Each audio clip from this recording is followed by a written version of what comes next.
Келесі 438 есептің біріншісін шығарайық.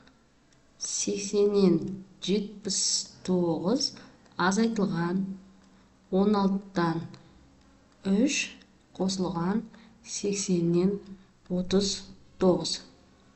Жақшаның ішіне ортақ бөлім береміз, және 80 мен 16 санына ортақ бөлім 80-нің өзі 5-тен береміз. Бірінші 80-нен 79-ны өзім жазып қойайын.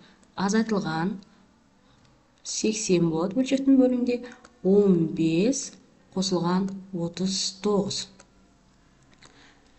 Тең 80-нен 79 азайтылған 80-нен екеуін қосатын болсақ 54-ке тең болады. Тең бөлімдері бірдей, 80 санын өзін жазам. Азайтатын болсақ 25-ке тең.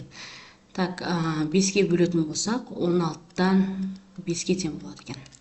Келесі екінші есебіміз 45-тен 2 қосылған 45-тен 41 азайтылған 9-дан 7.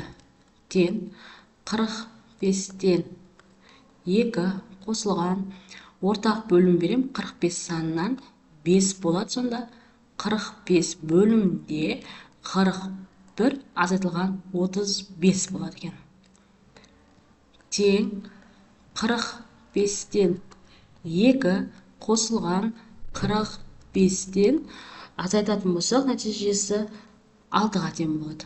Сонда тең бөлімдері бірдей, 45 санын өзін жазам, алымда 8-ге тең болады екен. Келесі үшіншісін шығарайық.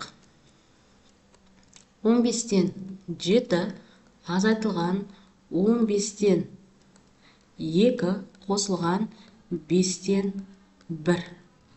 Так, ортақ бөлім 3 санынан болады. Тең 15-тен 7 азайтылған бөлімде 15-дің өзі болады, 2 қосылған 3.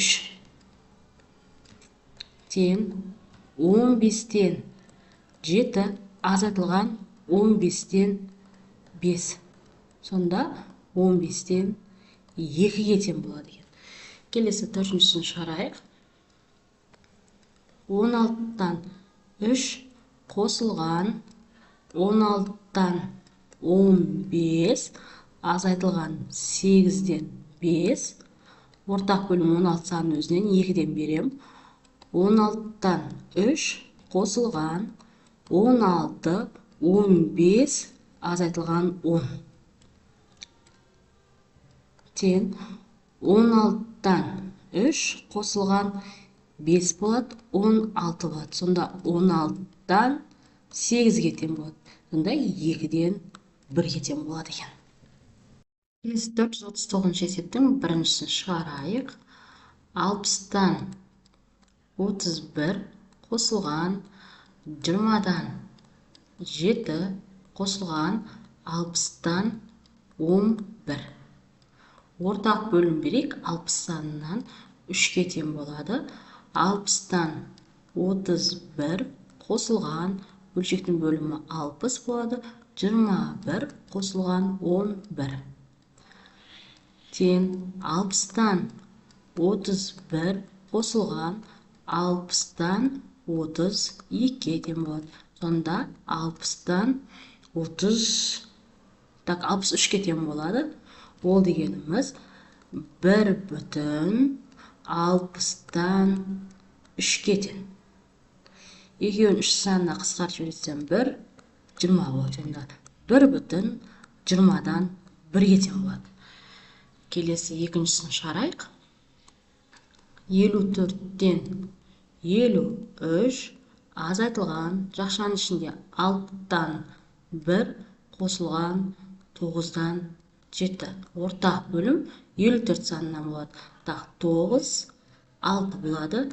Тең 54-тен 53 азайтылған 54 бөлімі алымда. Так, 9 қосылған 6-ны жеті жердегі 6 бізде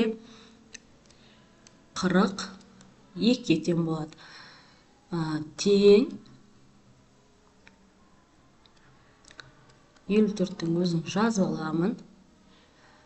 Так, 53 азайтылған қосатын болсақ 50 так 1-ге өтем болады. Сонда 54-тен 2-ге тең болады екен. Қысқартып жіберсек 27-тен 1-ге тең болады. Келесі үшіншісін шығарайық. 35-тен 13 қосылған 35-тен 23 азайтылған 7-тен 2. Ортақ бөлім 5 санынан берем. Тең 35-тен 13-ті жазып қоямыз. Қосылған бөлшектің бөлі 35, 23 азайтылған 10. Тең 35-тен 13 қосылған 35-тен так азайтатын болсақ 13-ке тең болады. Бұнда 35-тен 26-ға тең. 26-ға тең болады екен. Келесі 4-шісін шығарайық. 16-тан 7 азайтылған 4-тен 3 азайтылған 16-тан 5. Ортақ бөлім 16 санынан болады, 4-ке тең болады. 16-тан 7 азайтылған 16, алында 12 азайтылған 5. 16-тан 7 азайтылған 16-тан азайтатын болсақ 7-ге тең. 7-тен 7-ні азайтсақ 0-ге тең болады. 0 бөлінген 16. Оның нәтижесі 0-ге тең екен. Келесі 440-шы есепті шығарайық. Жай бөлшектерді екі жай бөлшектің қосындысы түрінде жазыңыздар дейік. Біріншісі, бөлшектің бөлімін 11-ге теңестірем. 5 шығу үшін 1 қосылған 11-ден 4 деп жазсақ болады. Сонда 11-ден 5-ге тең болады. Яғни екі жай бөлшектің қосындысы түрінде жазып алдым. Келесі екіншісі 9-дан 7 санын. 9 2 деп жазайын. 9-дан 5 деп алайын. Сонда 9-дан 7-ге тең болады екен. Келесі үшіншісі 13-тен 9. Так, 6 деп жазайын. 13-тен 3 деп жазайын. Сонда 13-тен 9-ға тең болады. Яғни кез келген алымын өзгерте береміз 9 келушіне. Келесі 4-шісі 17-тен 6. Ол дегеніміз 17-ден 2 қосылған 17-ден 4 деп жазсақ болады.